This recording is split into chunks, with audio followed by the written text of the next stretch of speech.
Hello, everyone, and welcome to today's virtual conference titled U.S. Economic and Trade Leadership Globally, Post-Election Analysis. My name is Emily Slater, and I'm the Deputy Director here at the Bretton Woods Committee. I would like to thank our global audience in attendance, especially all of our Bretton Woods Committee members, as well as our esteemed speakers for joining us today. This program is part of our Regional Spotlight Series, which aims to evaluate critical economic, development, and trade issues affecting key countries and regions across the globe. Today, we will discuss U.S. presidential and congressional election results and hear early insights from former members of Congress on how these results may impact U.S. economic and trade policy for the upcoming term. Before we get started, I would like to go over a few items so you know how to participate in today's event. We have taken a screenshot of an example of the attendee interface. You should see something that looks like this on your own computer desktop in the upper right-hand corner. The orange arrow icon pictured here allows you to collapse and expand the control panel. By default, you have joined the presentation's audio using your computer's speaker system or voice over IP. If you would prefer to join over the telephone, just select the telephone option in the audio pane and the dial-in information will be displayed. Please note that if you join via telephone, you may not have the ability to pose questions during the Q&A portion. If you have a question, please type your question into the questions pane of the control panel. You may send in your questions at any time during the virtual conference.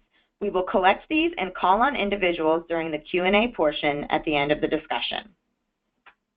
Currently, all participants are in listen-only mode as indicated by the muted icon in the middle of your control panel. During the Q&A portion of the presentation, we will unmute your line if you have a question so that you can actually pose your question verbally to the speaker. Please pay attention when you are called upon and make sure that you enable your microphone as well. The microphone icon on your control panel will turn green when your microphone is enabled. Finally, you may view today's virtual conference in full screen mode by clicking the blue square on the control panel. You can click it again to return to the original viewing preferences. I would now like to introduce Mr. William Frymoyer, who will be moderating today's discussion. Bill is a Bretton Woods Committee member and Senior Advisor and Director of Government Affairs at Stewart & Stewart, where he coordinates a range of policy and political activities with members of Congress, senators, executive branch officials, and Capitol Hill staff. His primary issue areas are international trade and economics, as well as intellectual property. Prior to joining Stewart & Stewart in 2005, Bill worked for House Democratic leader Richard Gephardt for 12 years. Bill is a wonderful ambassador on behalf of the committee and does a tremendous amount to support the committee's U.S. legislative engagement, and we are delighted to have him with us today. And with that, I'll turn it over to Bill, who will introduce our distinguished speakers and get us started. So Bill, please take it away. Emily, thanks for that very kind introduction. Welcome to our conference today. This is not the result a lot of people in America and around the world expected, but we are going to talk a little bit today about how America is going to move forward regardless on some of the issues that we all care about as Bretton Woods Committee members. And I think the first point that I'll make is that the Bretton Woods Committee, your involvement is now more necessary than ever. The education function, particularly in the U.S. public policy sphere, is going to be very necessary over the next 4 years. As we get started, I'm going to give you a few stats very quickly on the election result. Then I will turn things over to our two distinguished former congressmen guests for their words of wisdom for all of us. Just in terms of the results yesterday, it was unexpected, but I think one thing the media has gotten a little off, they were so excited because they made the wrong predictions. This was a very close election, and we've had a whole series of very close elections since about 1988. Donald Trump won with 290 electoral votes. Hillary Clinton has 232. Michigan is still outstanding, very close. They haven't decided that yet. And the popular vote is even more closely divided. Hillary Clinton right now is winning with about 60 million popular votes, and she's only about 200,000 ahead of Donald Trump. So this is an election that's very close to the 2000 Al Gore-George Bush election, where George Bush won the popular vote won the Electoral College vote and lost the popular vote. So again, there's not a big mandate here for a major new agenda on trade and immigration and those types of issues. The second part of this is the House and Senate also are very closely divided. There is Republican control of all three, of course, and that will help the president when he picks a Supreme Court justice, for example, in 2017 and reinstates presumably the conservative edge there. But the Republicans will remain in control of the House with at least 238, 240 seats. The Democrats will probably be under 200. The Democrats did gain 2 seats in the Senate, New Hampshire and Illinois, but they had less than 10-seat gain in the House, and it's basically a wash election, I would say. Mitch McConnell and Paul Ryan are very moderate, rational, I think it's safe to say internationalist people. The checks and balances of our system, we're quite confident will work in our favor, particularly on these issues. And the only other observation I'll make before I turn things over is that Donald Trump gave a very magnanimous speech, and he's got good people around him. He's going to have a cabinet that will have, I think, a whole range of Republicans, not just the people that were with his campaign. We'll have an initial honeymoon for him like everybody else. And the other thing that's important, too, is Hillary Clinton was magnanimous in defeat. The lesson from yesterday is, while the result was a shock, and there is a populist issue here in terms of the middle class, the white middle class in particular, which voted at very high rates in exurbia and rural areas. We all need to probably do a better job at opportunities and safety net issues, and I think Donald Trump will help in that area. And the other thing that, don't expect him to build a wall tomorrow. Don't expect him to take the draconian approach on trade with China. I think that one thing we do know about him is he's a very rational, he's a very centrist person. He doesn't have a lot of ideology. So that's my 2 cents worth. I want to introduce people that know a lot more about our particular issue areas, 2 very distinguished gentlemen, starting with Jim Kolbe, who is on the upper right of the screen. Jim Kolbe is one of our chairmen here at Bretton Woods. He has a wealth of experience on international economic issues in particular. He was longtime Foreign Operations Committee chair in the U.S. House of Representatives. He has alumni from his organization all over town with international institutions, with the U.S. Export-Import Bank, just somebody who's a real inspiration to people in our community.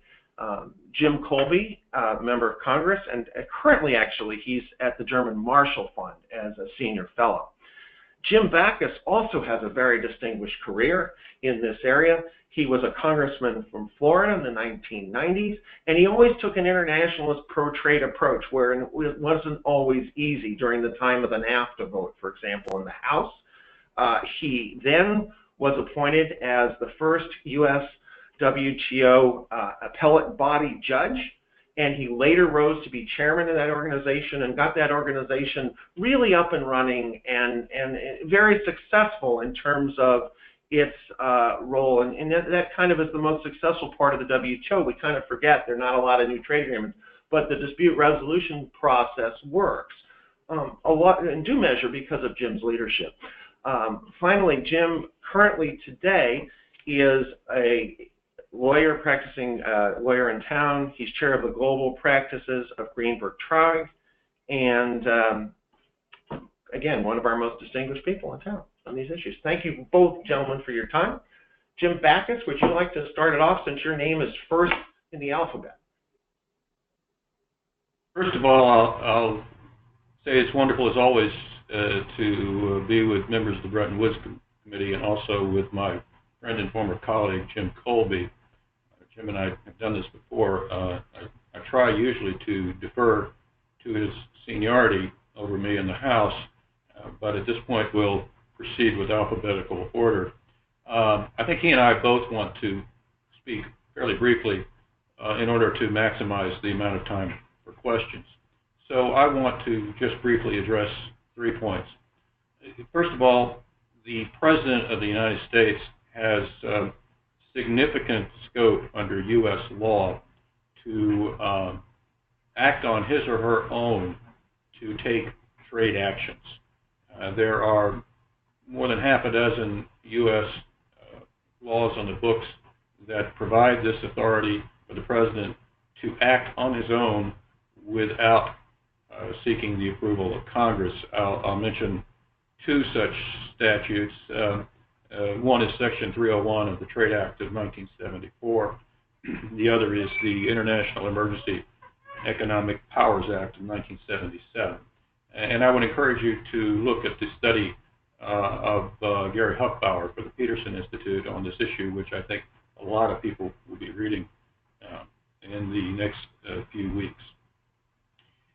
So our President-elect does have the authority to do much on his own as soon as he wishes after he is sworn in as President in the area of trade policy and other areas of public concern. I think congressional action will be needed, and perhaps reality and fiscal responsibility will intervene. But in trade, our new President will have considerable scope to do what he said he's going to do if he chooses to do so. The second of 3 points I wish to make is that I believe we can expect little in the way of going forward on pending or new trade agreements, certainly within the next couple of years and presumably longer. The Trans-Pacific Partnership, which I favor strongly, I think is very unlikely to pass, and that will have significant geopolitical consequences for the United States, especially as it relates to our friends and allies in Southeast Asia and our relations with China, if indeed that's the case. I think the proposed Transatlantic Trade and Investment Partnership is very much an uphill battle at this point. I'm just back from 2 weeks in Europe. There's much opposition to it in Europe. The Brexit vote in the UK threatens to pull the UK out of that particular negotiation, which does make it less attractive for the United States. I do hope the United States can work out a trade agreement with the UK once it sorts out what it wants to do going forward in terms of rearranging its trade relations. The NAFTA, well, Jim and I were both strong supporters of the NAFTA and helped it pass. As many on the phone know, the NAFTA has been a great success for all 3 NAFTA parties. The NAFTA is not perfect. It could be improved in many ways, and we always assumed from the beginning that over time it would be reviewed, renegotiated. So in principle, there's no reason why we shouldn't go on to try to improve the NAFTA through renegotiations. In fact, one of the principal arguments for the TPP is that, among other things, it's a backdoor way to improve our trade relations with both Canada and Mexico, foremost among the list of our trading partners. But we'll see what happens in terms of those negotiations, and at least any of us forget what I consider to be the most important negotiations, those ongoing and those contemplated in the WTO, the Environmental Goods Agreement, the new proposal on fishery subsidies, and so much more that would benefit our country as well as the world. The last point I wish to make, the third point, is that instead of negotiations, I think the new administration, if it's true to its words along the campaign trail, will focus mostly on enforcement. Unnoticed in the campaign is the fact that the Obama administration has focused a great deal on enforcement in recent years, and has brought many cases in the WTO and won most of them. We tend to notice only those cases in which the United States does not prevail. If the United States wins, it's not news. But there are ways to approach enforcement, and there are ways to approach enforcement. If the United States were simply to slap high tariffs unilaterally on any of our trading partners who happened also to be members of the WTO, and do so without due reason or due process as required by the WTO treaty, then that would be in violation of international law. The United States would be subject to WTO dispute settlement, and if it chose not to comply with an adverse ruling, would face very high economic sanctions in the form of the loss of previously granted trade benefits.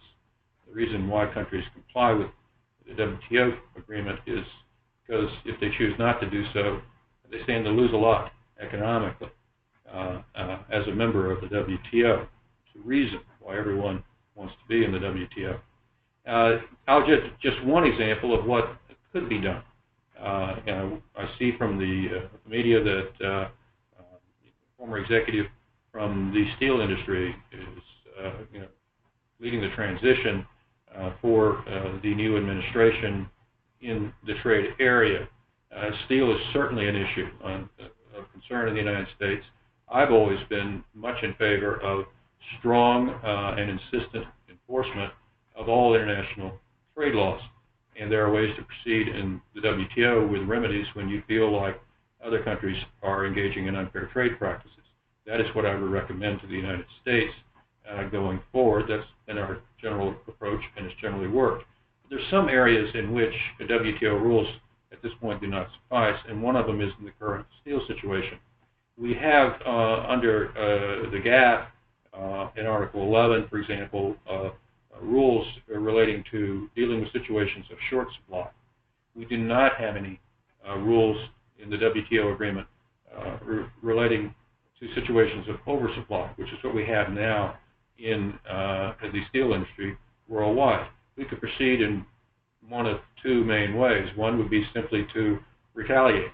If we do that within the bounds of the WTO agreements on anti-dumping and on countervailing duties for subsidies or other subsidies actions, then that's legal and we should proceed. But if we simply take action unilaterally beyond the bounds of the WTO rules, that will lead to retaliation. That will lead to the threat of reverberations throughout the global economy and a decline in the global economy leading toward recession. What we should do instead is, while we use the tools we have legally to uphold international trade rules, not only the United States but everyone else, we should also negotiate on the new WTO rules, as some have already suggested, that would give us a framework for dealing with oversupply situations. That's more than enough from me for now. I look forward to hearing what Mr. Kolbe has to say. As some of you know, he and I have been friends a long time and worked together very much across the aisle when we were in Congress in the 1990s.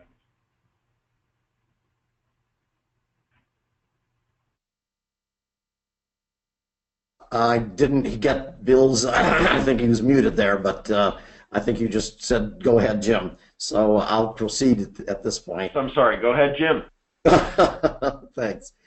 And thanks, Bill, and thanks, Jim Bacchus. Jim Bacchus is right. He and I did cooperate in Congress. We showed that it's possible to do that across the aisle, and let's hope that we can find a lot of areas, economic areas and trade areas, where that can happen again during this this next Congress and with this next administration. As is obvious from the comments that Jim Bacchus made, he's much more familiar on a day-to-day basis with the WTO and its workings, as having spent so much time there and following that closely. So I'll kind of take an overview here on the political side of this and just suggest a few things that we might be looking at in terms of where we go from here. Before the election took place, I think that we had a difficult agenda ahead for us on trade, regardless of who was going to be elected president. We had both the candidates who had come out against the major pending agreement, the Trans-Pacific Partnership, the TPP as we call it. Both of them had said they either did not want it or they wanted to renegotiate it. And that made an uphill fight, I think, for President Obama in a lame duck session to get it passed. I think that whatever little small chances there might have been in a lame duck session are pretty much gone at this point with a President-elect Trump standing by. President Obama has frankly not shown a lot of skin in the game in terms of wanting to use a lot of his chips, his clout, in order to get this agreement passed. So I'm not confident at all that it could have passed in any event, but I think now it's going to be very, very problematic. Republicans who normally would want to support a trade agreement like TPP are now going to be very wary because their incoming president has made a point of saying he's against it. So they're not probably going to want, in advance of the new president coming in and in advance of the new Congress being sworn in, they're probably not going to want to deliberately kind of snub his nose with passage of this. Furthermore, you have some disturbing polling information which suggests that Republicans are now as much against trade as Democrats. In fact, some of the polls actually suggest they're more against these trade agreements than Democrats are. The Democratic voters, that is. In the Congress itself, the support among Republicans still remains fairly strong. It's interesting to see how long that will last once this message seeps down that their constituents, their voters, have a problem with these trade agreements. The interesting thing, of course, is that these people say they like trade, they just don't like trade agreements. It's like saying, I want to drive, I just don't want to have any traffic laws that govern how I drive. It doesn't make a lot of sense, but that's unfortunately a bit of where we are. Now you turn from that to the TTIP agreement, which is still very much in its stages of negotiation.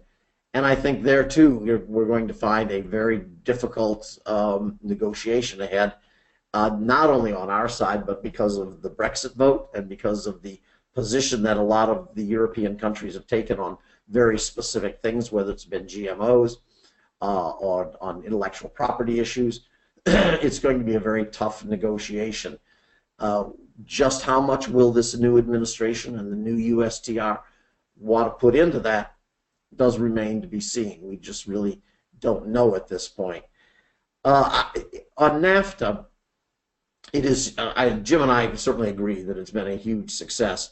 It always puzzles me that people say, when they start out their discussion of trade, they say, well, of course we know NAFTA was a failure, so why do we want to do this? NAFTA has not been a failure. Not only economically has it been a huge success in increasing the amounts of trade between the United States, Canada, and Mexico, and thus increasing the economic well-being of people in all three countries there, but it has, in a very important way, helped to stabilize politically the situation in Mexico. So it's been a very important, had a very important political effect in that country. To go back and renegotiate, and it is possible that the president can initiate negotiations himself, though actually implementing them and putting them into law would require Congress to do so. But to go back and suggest that we want to change this, you have to ask, what do we want to change? Our tariffs are down to zero on all the products that are covered by it. What do we really want to change? If we're going to put tariffs on goods coming from Mexico or from Canada, then they're going to insist on doing the same with us, to our products. And so you have simply a going backwards in terms of the opening of products that we now have a choice of buying from Canada and Mexico at lower prices. And likewise, our ability of our companies to be able to to export duty-free to our products to those countries. So I'm really dubious about how this could work. But I think the bottom line of what I would just say here this morning is that I think the trade agenda is going to be a very difficult one. It's not likely to be terribly robust. I think that there is going to be more concentration on enforcement. You would have seen that for sure in a Clinton administration. She had made it clear they wanted to focus on the enforcement. Not clear exactly what part of the trade agenda a Trump administration is going to want to enforce, whether it's actually going to be to roll back or whether they're going to try to enforce current laws that exist out there and advance those. So we really are still in this position where we don't know enough about where we're going, and I wish we could be more definitive, but 48 hours after an election, it's a little hard to be too definitive about how the new administration is going to proceed on some of these things. With that, let me stop and let's open it up, Bill, to your questions and the discussion, and then we'll get to the questions from our audience. Thank you very much, Jim. And Jim, obviously, it's tough sledding, I think, is the bottom line here going forward in terms of trade, and we don't really know where we're headed. But I guess I'm going to take moderator's prerogative and just ask the first question. Those of us that have been advocates of globalization understand the value in terms of standard of living for the middle class, both in the United States and abroad. Where did we go wrong? I mean, this is sort of a moment where you sort of begin to think through, are there better ways to educate the public on the benefits of trade? Are we, I guess the most disturbing thing about this election for me personally was that the voters seemed to be fairly untethered from data, and that the press and media is untethered from data.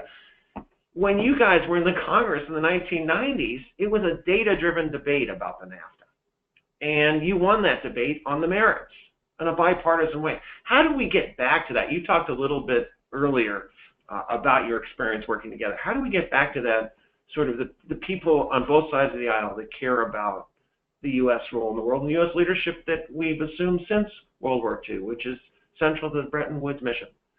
Gentlemen, how do we get back to that? Well, I'll go first this time. I think you've touched on the central question that we have here today, Bill, because that is exactly what I've been trying to mull around and think about, is how do we advance the idea of trade, how do we advance the public understanding of trade when everything seems to be going the opposite direction. There is a sociological phenomenon of convergence, I think it's called, where when the more you talk about, take the issue of trade, the more you tell people the good things about trade and why, give them all the facts and the data about why a trade agreement is good or how it helps, the more it convinces them that if they are opposed to it, it actually reinforces their arguments against it. So we've got to find a new approach to this thing. And that's what I've been trying to wrestle with myself, is what is that new approach? And I don't have the answer to that, but I'm going to try to get some of the best minds, two of which I'm looking at on the screen here, together to try to see if we can't figure out some way in which we can approach trade in a different way. But clearly we're not doing it correctly. We're not getting to people where they think that they really have a stake in trade. What has happened, of course, is that middle class, especially the middle class that comes from the industrial part of the United States, the manufacturing part of the United States, where we have seen a hollowing out of that kind of industry as we have gone to a much more technological approach where we use and international sports, where things as a result of communications, you can do things here and have them finished over in India overnight and have them back in your hands in the United States the next day. This requires a real change in the way people are thinking. Part of it has to do with our training programs that we have for people who are displaced workers. I think all those programs are very poorly done. They are, I call them their training programs to take people who have been making buggy whips and train them how to make crank telephones. We're just really not modernized. We're not doing the right kinds of things, and we got to be doing something a lot better in that area. But there's no doubt that people look around them and they say, I've lost my job. The mall is boarded up down there. The company that was here in town is gone. I don't see anything that looks better for my children. It has to be this trade. Why can't we go back to the way it was when we didn't have trade with these countries? Well, it's not a very practical way to look at the world today, but I think it's a very human one, response that people are giving. And so we've got to find a way in which people can come to understand the value of it. I'll turn it over to the other Jim. The other Jim. Well, first of all, let me say I agree with everything Chairman Kolbe just said, as I often do. Let me offer a few other reflections in the same vein. It's the responsibility of leaders and would-be leaders to lead. And this sometimes means trying to educate the voters instead of simply trying to appease their passions of the moment by putting your finger in the wind. We're in a situation now in which any politician of either party who stands up for something that's not popular in the polls is not viewed as showing political courage, but is viewed as committing a gaffe. And we need to go back to the traditional American way of thinking about leadership. In terms of working together, I always try to recall the words of Judge Leonard Hand when he said that the spirit of liberty is the spirit that is not so sure it is right. That's the approach I always took in the Congress. I took when I was a judge at the WTO, where I should point out every single decision we made during the nearly a decade I was there was unanimous, made by consensus. That involves listening to other people, which is not trendy nowadays. But we need to listen to other people with the notion that they might have something worth hearing, and that together we might find common ground. There's far too little of that in our politics in America today. A second point I would make is about what Bill called data, what I would simply call facts. Recently, we live in a post-factual world where people are skeptical about facts for all kinds of reasons, psychological, relating to the internet, to the distrust of authority and supposed elites. If you happen to know something about something, then you're perhaps the last person anyone will believe on that topic. We need to get beyond that. We're also, I fear, in sort of a postmodern era in which no one can agree that there is something called truth. Truth has been reduced simply to a matter of opinion. And those two things, the retreat from fact and retreat from even the concept of truth, make it hard to work together and find common ground. On what Jim was saying about adjustment, as a society, I wholeheartedly agree. And I agree we have not done nearly what we should in terms of helping people through what we need to make a just transition so that we can be part of a better, and I would argue greener, global economy. And we simply have not done what we should be doing. There are two keys to economic success for any country, in my view. One, a prerequisite, is to be open to the wider world, to be open to more trade, more investment, to new ideas, new ways of thinking and seeing the world and how we can live together and thrive together in a human civilization. That's a prerequisite. If we don't have the gains from trade and the benefits of foreign direct investment, then we're not going to be able to compete. If we don't have the spur of competition, we can't compete. We shrink economically, we fall behind others in the world. But simply being open to the world economically is not enough. Trade is necessary, but trade is not enough.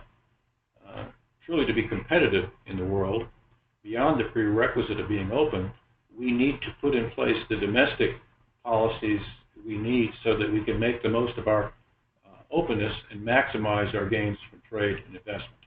And that's where we have fallen down in recent decades, in not investing in our people, in our infrastructure, in helping people through the transition that's occasioned not only through trade competition, but through technological innovation by the new economic world of the 21st century. We're still back in the 20th century on all of that, and some of us are back in the 19th and 18th century in terms of our unwillingness to help people who need a helping hand while standing up for market-based solutions and democratic capitalism. Those, I think, are things we need all to think about, not only in the United States, but worldwide.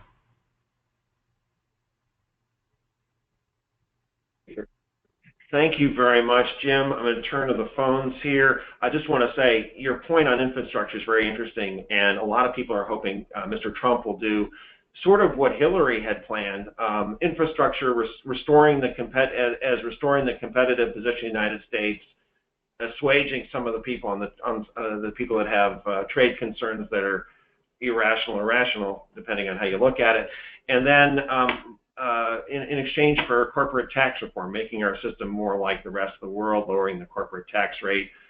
So something to please the Dems on the infrastructure side and something to please the Republicans on the tax side. I think there's a real possibility there. They've already started making noises out of the transition about that. Personally, I think that'd be a great first signal.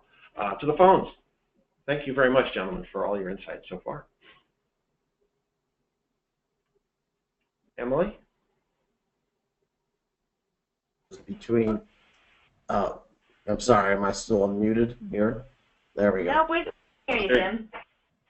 Okay, I think you're right. I think the area where there could be some cooperation is in this area of, and bipartisan support, is in this area of an infrastructure package, because everybody agrees we need to do something about that. Of course, the sticky part will come on how we're going to pay for that, but you've suggested right there some tax reforms that might be part of how that's going to be paid for.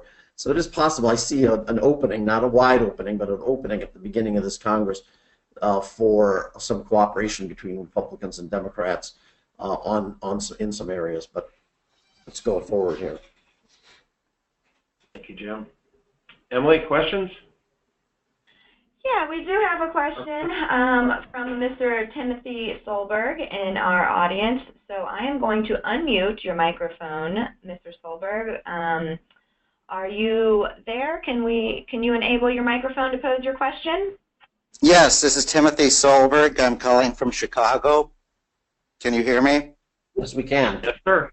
I want to go back to something you touched on a minute ago, both of the two Jims. I think sometimes trade is a misnomer in terms of the political campaign. The issue, as you alluded to, is really jobs. And so I wanted to go back to, in terms of policy, how do we encourage multinationals to keep manufacturing jobs with middle-class salaries in the U.S.? And where I'm going with this is it tax incentives for corporations who keep jobs here, or who do capital expenditures for factories and so forth in the U.S.? And also, is it tax incentive to bring some of the trillions of dollars of cash that multinationals have earned into the U.S. from overseas? I think one of the issues was lowering the tax law so it is not a barrier to bringing the money back, and then having them spend the money on factories and plants and whatever in the U.S. So it's kind of a three-pronged question. Jim Kolbe, would you like to start? I'll Thank go you very first much. on this one. We'll let Jim Bacchus go on the next one. I think, Tim, I think your question is a is a good one, and I think it's right on target. It is about jobs, but remember, jobs are not just determined by trade policy. Jobs are much more determined by the technological changes that are taking place in the world today than any particular trade policy is involved in that. So trade policy is important in that we need to encourage companies to keep their investments here in the United States, if at all possible, but you have to have tax laws that do that. Otherwise, companies have to make decisions based on just common sense, bottom line, where's the best return I'm going to get for my investors, for the stockholders on this investment that we're making. And they're going to look at it in a very pragmatic way. But we need to remember that the whole picture of manufacturing, for example, has changed so dramatically. Think back 60, 70 years ago and how many people it took to build an automobile. And today, how many different hands are on that automobile. Not nearly as many, but there's a lot of other parts that go into it. Who's building all of the robots that are helping building that automobile? And I always like to use as an analogy the idea of telephones. At the time we first had telephone service, you dialed it, you cranked your phone, and you got an operator on, and she connected you with somebody at the other end. If we still had that system today, it would have to, in order to have the kind of communications we have today, it would have to employ more than all the people that are employed in the United States. Well, obviously technology changed, and we have different ways of communicating through the media, through phones, and now the internet and everything else. So technology is what drives us, and that goes back to what Jim was saying earlier about staying competitive in this, and that's partly the tax laws, it's partly the trade laws, but we need to make sure that we stay competitive. Jim Bacchus. Jim? Well, again, a very good question, and this issue is what we should have been discussing in the presidential campaign, but did not. Historically, as Jim illustrated, technology has been our friend in terms of creating new jobs. And there have been transitions involved, of course. We don't have as many bank tellers as we used to have. We now have ATMs. But we also have more banking services, more efficient financial networks, not only in the United States and worldwide, and so on. A question economists are asking now is whether this particular transition in terms of automation, robotics, other advances in nanotechnology and all kinds of other technologies will end up being like the previous transitions technologically that we've had. The question is, will they create more jobs than before, oftentimes in industries we can't foresee? The optimists say yes, the pessimists say no. You can read Gordon's book, where he's pessimistic. You can listen to any number of other economists who are optimistic. I'm an optimist, but I think our first step will be actually talking about this issue and paying attention to it. And part of that is not blaming trade as the cause of what is really technological change. Probably, according to the studies I've seen coming out of the Midwest, universities there, 80% of the job loss in manufacturing has been due to technology and automation. Maybe 13% has been due to trade. So we're targeting the wrong place. As I said, trade is a prerequisite to productivity and profitability. 40% of our imports go into producing final products that are made here in the United States and sold here and worldwide. In terms of what has been said about taxes, I agree. I'm certainly in favor of significant cuts in corporate taxes to offset the disadvantage we have in the rest of the world. I would prefer to do that as a part of a balanced tax reform package overall, as I think Mr. Kolbe would be. I think taxes are one reason why companies locate where they locate. But in my experience, it's also only one reason. And companies locate for other reasons that go beyond taxes. Infrastructure is one, the availability of the right kind of infrastructure. Skilled workers in place is another.